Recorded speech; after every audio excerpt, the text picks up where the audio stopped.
Oke guys, kembali lagi di channel Ahaba. Kali ini gue mau men-share bagaimana sih teknik sniffing itu dilakukan. Sebelumnya video sebelumnya tuh tentang modus penipuan di berbasis JNT atau berinisial JNT perusahaan ya. Dan itu menggunakan teknik sniffing. Nah, sniffing itu sendiri apa sih? Nah, sniffing di sini diartikan sebagai teknik di mana cara paket mengalir melalui jaringan yang terdeteksi dan diamati oleh administrator, hampir sama dengan jenis apa yang mana yang gue bahas tuh, gue lupa namanya. Jaringan menggunakan alat paket sniffing dan digunakan untuk memantau atau memvalidasi traffic. Nah, sniffing ini juga dibagi menjadi dua, yaitu ada sniffing pasif dan sniffing aktif. Perbedaannya apa sih bang? Nah, sniffing pasif ya, di sini dikatakan merupakan salah satu jaringan yang di jenis tindak kejahatannya di internet dengan cara penyadapan tanpa mengubah data paket, isi paket atau data paket ya yang telah ditransfer oleh klien ke server. Ya, begitu pula sebaliknya. Cara ini digunakan oleh sniffer supaya korban tidak bisa mencurigai jika sedang terserang. Nah, pasif sniffing ini sering kali terjadi pada hubungan memberikan sinyal sebuah komputer atau mengakses ya. Jadi tuh sniffing pasif ini biasanya digunakan untuk mendeteksi salah satu jaringan hampir dengan serangan. Jadi seseorang itu tidak mengetahui eh, orang itu diserang ya, hampir serangan kayak backdoor gitu ya. Cuman ini tekniknya teknik sniffing, itu bisa menggeserkan seseorang tanpa diketahui orang gitu. Nah, untuk tools-tools yang biasa digunakan oleh para hacker, ini biasanya pertama ada Wireshark, yang dimana Wireshark ini tuh bisa digunakan untuk mendeteksi salah satu, nanti gue jelasin juga Wireshark ini apaan. Terus ada TCP dump, ya nanti gue Wireshark ikonnya seperti ini ya, di sini atau di sini terserah. TCP dump, terus ada Kimset, ada Etherscape, ada DSNIF, dan lain-lain. Ini biasanya tools ini digunakan oleh para hacker. Makanya kenapa orang hacker-hacker tersebut menggunakan tools ini supaya tidak ketahuan oleh si penggunanya. Jadi diam-diam menyerang dari belakang pintu gitu ya, atau disebutnya serangan backdoor. Nah, lalu yang kedua ada active sniffing. Nah, jenis active sniffing ini biasanya jenis ini merupakan tindak kejahatan yang ada di internet berupa penyadapan dengan mengubah isi data paket jaringannya dalam jaringan, atau disebutnya ARP. ARP siapa sih Bang? ARP itu adalah resolution protocol, yang dimana merupakan tindakan active sniffing yang paling banyak digunakan oleh sniffing. Nah, itu ya. Jadi perbedaan sniffing aktif dan sniffing pasif yaitu adalah terdapat hubungan secara kerjasama. Ini sniffing paket ya. Pasif sniffing ya, terdapat hubungan cara kerja dan tanpa mengubah isi paket data. Sedangkan aktif sniffing, tadi pasif sniffing ya. Aktif sniffing cara kerjanya bukan pada hubungan melainkan pada switch jaringan atau kabelan ya, biasanya seperti itu. Nah, contoh paket sniffing ini biasanya seperti ini ya. Nanti gue tampilin di sini. Di sini ada gambar attacker PC, terus ada hub atau servernya ya, kita sebutnya server. Terus di sini ada beberapa LAN yang bisa dihubungkan ke komputer. Nah, si attacker ini mengirimkan data paket yang nanti akan dikirimkan ke layanan ini, 3 komputer ini di samping ya. Ini menurut pandang gue sendiri. Nanti ketika data paket itu dikirim, Data paket itu akan mengambil seluruh data privasinya dia, termasuk apa segala macam. Nanti si attacker ini bisa mengontrol sistemnya dari PC si attacker ini. Nah itu ya, nanti gue tampil di sini nih. Oke, selanjutnya terus terus ini ya. Bentar. Nah, terus cara mendeteksinya bagaimana sih, Bang? Kan kita sudah mengetahui nih, sniffing itu apaan, terus apa perbedaan sniffing aktif dan sniffing pasif. Nah, cara mendeteksi sniffing ini bisa berbagai macam cara. Ada 8 cara untuk mendeteksi terkenanya sniffing sniffing ya. Yang pertama adalah menggunakan Wireshark. Nah, Wireshark ini merupakan alat yang sering digunakan untuk mendeteksi potensi terjadinya sniffing. Secara bentuk, Wireshark merupakan sebuah platform ya yang beroperasi pada Windows, Linux, atau macOS. Atau ya macOS bisa sih kayaknya. Yang memiliki sumber informasi terbuka atau open source. Ya, aktivitas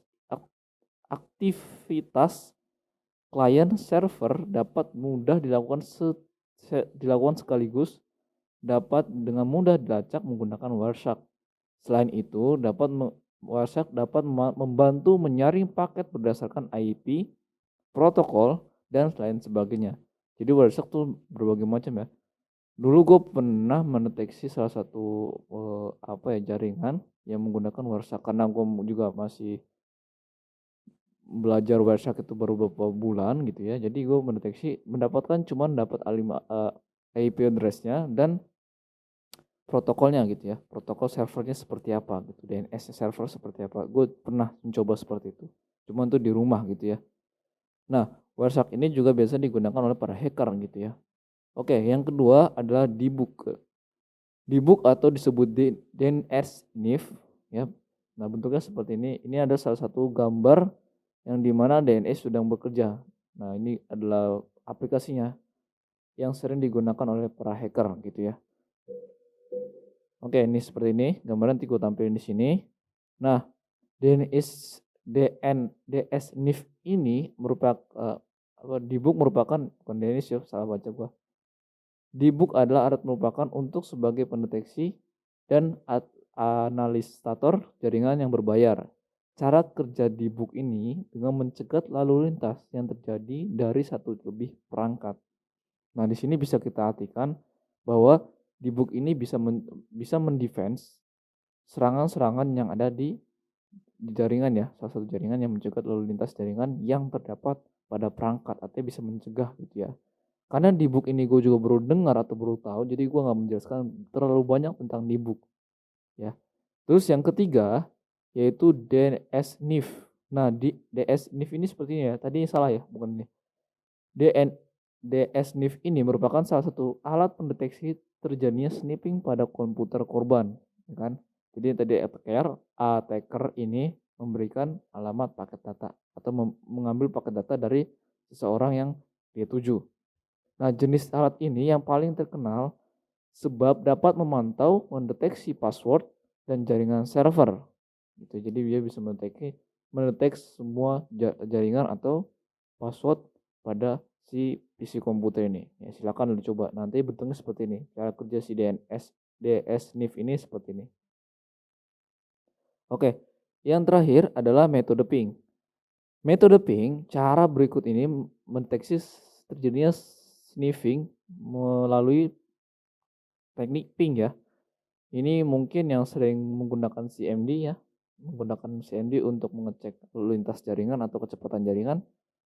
Biasanya ini bagus nih ya. Cara kerja metode ping adalah dengan mengirim sebuah permintaan dari ping ke alamat IP server. Namun sayangnya nih ya, metode ini kurang banyak digunakan karena kurang efektif dipengaruhi oleh mesin yang digunakan oleh sniffer. Jadi mungkin kurang efektif karena yang metode pingnya yang ya karena lu tahu sendirilah ping itu seperti apa, ya kan? Jadi mungkin lebih banyak ke Wireshark, debug atau DSNIF itu. Yang kelima adalah metode ARP atau apa ARP tadi? Address Resolution Protocol. Nah, ARP ini biasanya berbentuk seperti mesin ya, yang mampu menyimpan address resolution protokol. Cara metode ARP ini adalah ketika pengguna berusaha untuk menggunakan ARP, maka sniffer akan menyembunyikan dan mesin pada ping broadcast. Karena bentuk metode ARP ini belum gue jelasin juga, jadi gue nggak akan membahas. Ini hanya mengenalkan kepada kalian cara mendeteksi sniffing, ya kan? Jadi sisanya kalian mengeksplor sendiri.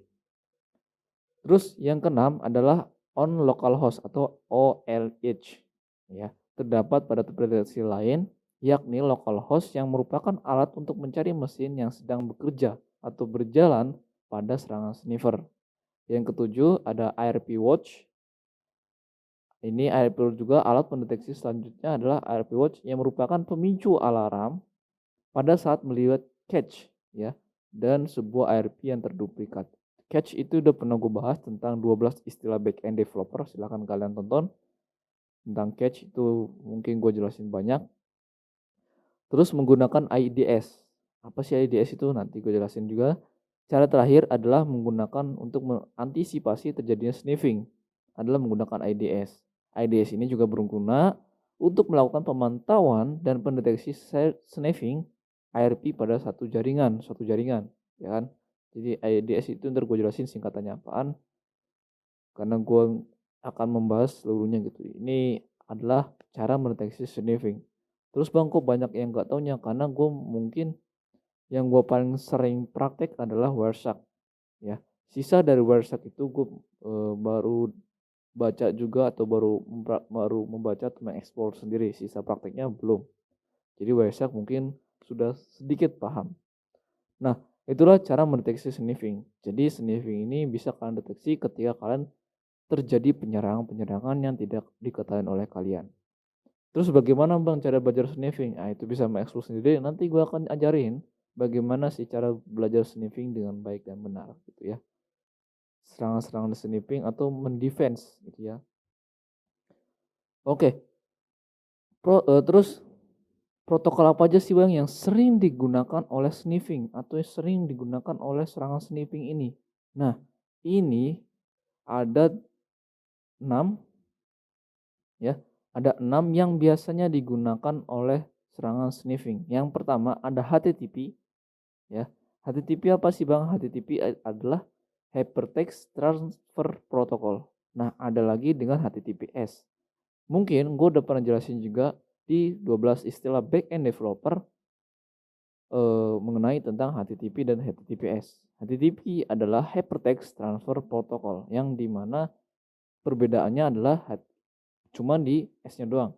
Terus S-nya apa bang? S-nya itu adalah secure atau keamanan.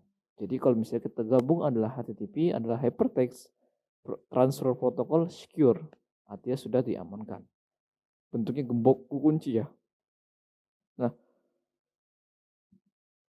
yang merupakan ini HTTP atau HTTPS yang merupakan protokol yang untuk mengirim paket data tanpa adanya enskripsi sehingga tindakan sniffing dapat dilakukan dengan mudah. Bro, jangan dilakukan, oke?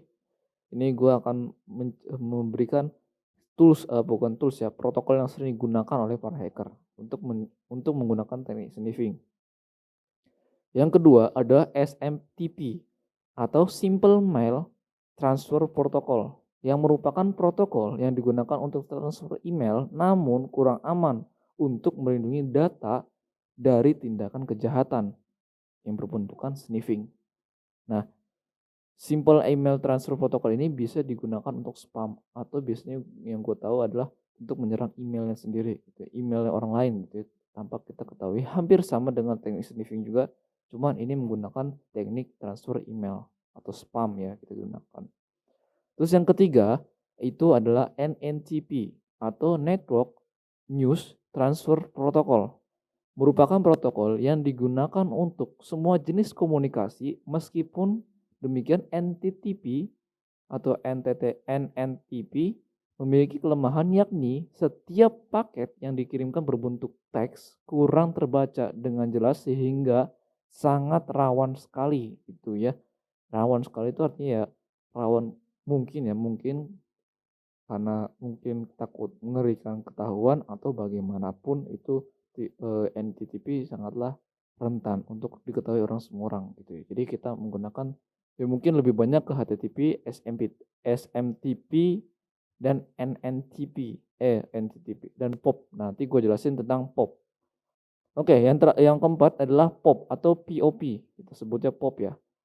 Terus POP itu singkatan apa, Bang? POP adalah Post Office Protocol yang merupakan protokol memiliki fungsi menerima email dari server, namun kekurangan protokol ini adalah tidak ada jaminan terhadap keamanan email karena masih dapat disisipin oleh spoofing. Nah, spoofing ini apa sih, Bang? Nanti gua akan jelasin di video selanjutnya. Spoofing email ya, seperti apa spoofing email dilakukan. Nah, spoofing email. POP ini biasanya digunakan untuk tindakan-tindakan yang lebih ke dalam email gitu ya. Jadi mungkin bisa ke spam atau bisa membajak email kalian. Itu biasanya menggunakan POP atau Post Office Protocol. Yang kelima adalah FTP atau File Transfer Protocol yang merupakan memiliki fungsi untuk memberikan dan menerima file, namun protokolnya memiliki kelemahan yakni data yang dikirimkan dalam bentuk teks sehingga dapat mudah dideteksi oleh sniffer dan tidak memiliki fitur keamanan sedikit pun. Jadi file transfer protocol adalah yaitu tadi tidak berfungsi untuk mengirim dan menerima file yang telah diambil datanya gitu ya. Ini biasanya digunakan oleh sniffing gitu ya. Bisa dari FTP, POP, NNTP, SMTP, dan HTTP atau HTTPS. Itu yang sering diserang oleh sniffing. Ini digunakan oleh sniffing. Ya, itu. Terus yang keenam adalah IMIP atau IMAP. Ya. IMAP adalah atau IMIP, Internet Message Access Protocol. Ini memiliki fungsi sama seperti SMTP ya, yaitu berhubungan dengan email transfer. Ya, jadi berupa pengiriman email. Bedanya dengan tadi SMTP yaitu dia sama-sama mentransfer namun dia melindungi data dari tindak kejahatan, lebih aman, lebih secure. Kalau ini mungkin kalau menurut pandangan gue pribadi juga ini adalah ya mungkin lebih belum secure juga ya. Nah, itulah adalah protokol yang sering digunakan untuk teknik sniffing. Jadi kalau misalnya ada serangan dari HTTP, SMTP, NNTP, POP, FTP, IMHP pun harus bisa terkena sniffing gitu. Jadi hati-hati. Makanya kenapa HTTP mungkin diganti HTTPS atau Hypertext Transfer Protocol Secure, tambahan secure doang gitu ya keamanannya. Nah, di sini ada contoh kasusnya, nanti gue tampilin di sini. Contoh kasusnya yaitu JS Sniffer merupakan salah satu kasus sniffer yang pernah ada di Indonesia. JS Sniffer juga merupakan program yang berbahaya yang disisipkan untuk memantau informasi pada suatu situs ya. Sniffer memanfaatkan kelemahan pada suatu e-commerce untuk menyisipkan sebuah malware atau serangan malware ya. Nah, informasi data personal korban terkumpul oleh sniper berupa nomor kartu kredit, nama lengkap, alamat, nomor telepon, email, dan akun PayPal. Dari aksi sniffing ini tersebut menyebabkan 2.440 situs e-commerce terinfeksi malware atau serangan malware ya. JS Sniffer ini berbagai negara ya. Jadi Sniffer mulai aksinya sudah sejak beberapa tahun ke belakang ini berhasil mendapatkan kurang lebih dari 500 kartu korban dan meruap ratusan juta uang korban. Makanya kenapa teknik sniffing ini bisa dijadikan alat sebagai pemicu untuk mengambil uang kalian gitu ya. Termasuk yang kemarin kasus terjadi kemarin yang sebelumnya gue jelasin tentang apa namanya tuh berupa kasus JNT yang mengaku-ngaku sebagai kurir JNT itu menggunakan seperti ini yaitu JS Sniffer.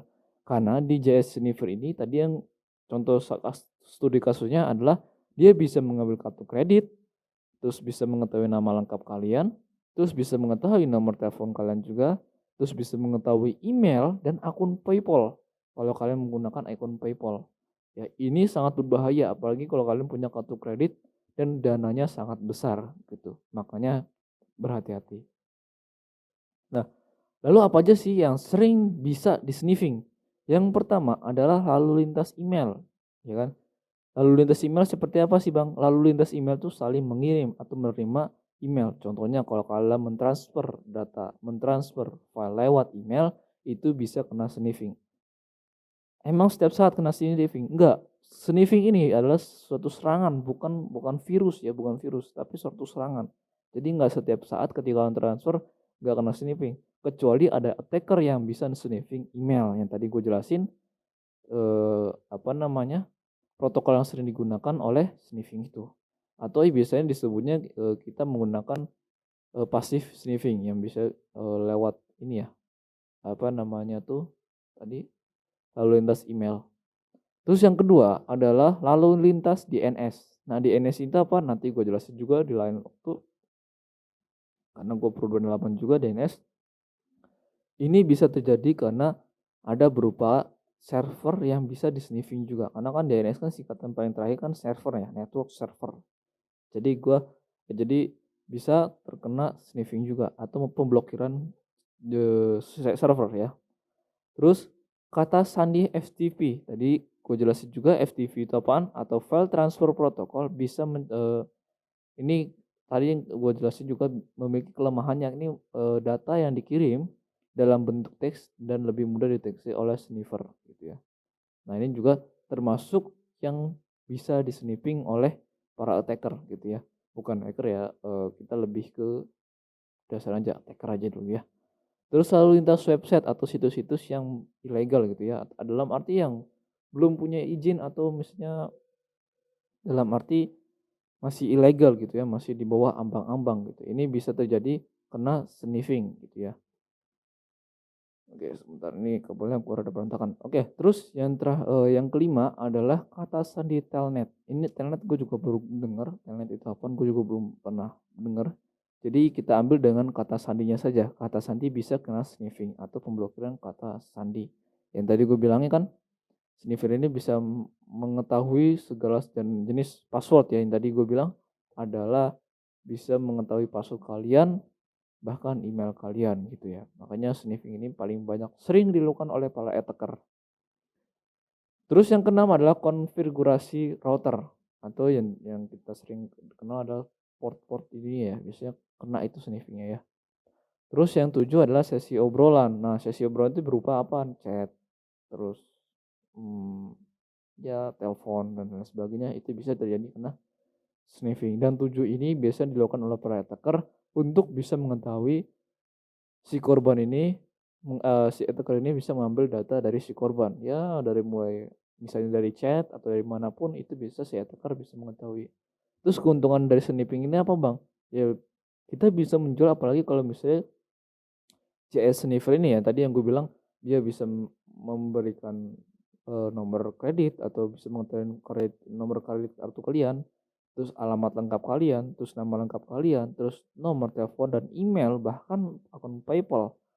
Ini bisa terjadi dan bisa kita jual, apa kita bisa rangkus, apalagi dana yang di PayPal atau di kartu kredit itu sangatlah besar gitu ya, bisa jadi orang kaya sih. Bayangin aja kartu kreditnya berapa puluh miliar dikalikan orang yang kena serangan sniffing ini. Makanya buat kalian yang kena serangan seperti ini mendingan hati-hati. Apapun bentuk jenis link atau jenis aplikasi yang belum apa namanya yang masuk berstatus ilegal, yang mending gak usah lah ya, didiamkan saja gitu ya. Terus, nah kita sudah membahas tadi tentang sniffing. Dari mulai apa saja yang bisa diserang oleh sniffing, terus protokol apa aja yang terjadi di sniffing, terus macam-macam sniffing dan pengertian sniffing. Tetapi kita tidak tahu bagaimana sih cara mencegah sniffing itu terjadi. Yang pertama menggunakan metode ping. Nah, cara mencegah sniffing yang pertama adalah menggunakan metode ping. Metode ini mengirimkan sebuah permintaan dari ping ke alamat IP. Hal tersebut dapat mempengaruhi mesin sniffer. Ya, hanya saja metode ping ini tidak terlalu canggih, masih standar karena menggunakan masih CMD gitu ya. Terus yang kedua adalah metode ARP ya, yang tadi gue kenalin, yaitu Terus yang ketiga adalah on localhost atau OLH ya. OLH ya kita singkatnya. Nah, OLH tadi RP adalah metode yang sebuah mesin mampu menyimpan dan menangani address reservation protocol ketika Anda mengirimkan ARP non-broadcast mesin sniffer yang menyembunyikan dan merespon pada ping broadcast. Terus on localhost. Nah, on localhost juga tips berikutnya adalah menggunakan on localhost di mana lock bisa digunakan ketika mencari mesin yang sedang berjalan pada serangan sniffer. Yang keempat adalah ARP watch ya.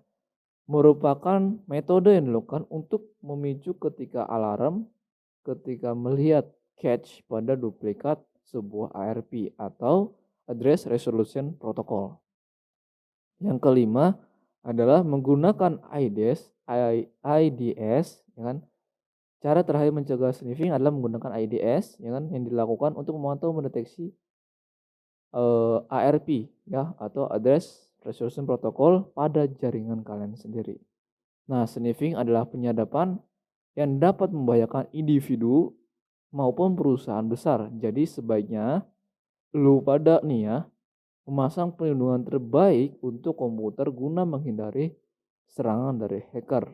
Nah, karena serangan-serangan banyak dan lain sebagaimanapun, dari mulai serangan yang terlihat sampai yang tidak terlihat. Makanya kenapa gue caranin lu, udah ketika mendapatkan link atau segala macam ini gue tekanin lagi, gue masih membahas tentang yang kemarin karena gue masih geram. Jadi lebih baik kalian mendefense diri kalian sendiri ataupun alat elektronik kalian sendiri. Karena ya mau bagaimanapun data kalian adalah rahasia kalian sendiri tanpa diobrak-abrik oleh orang lain. Ketika data kalian jebol atau data kalian terkuras habis ya kerugian kalian sangatlah besar, tapi keuntungan si hacker ini sangatlah besar gitu. Ya berbalik lah ya gitu ya. Jadi lebih baik mendefense ya daripada kita kena serangan. Oke? Sampai sini aja. Jangan lupa untuk like, comment, and subscribe dan sampai jumpa. Bye bye.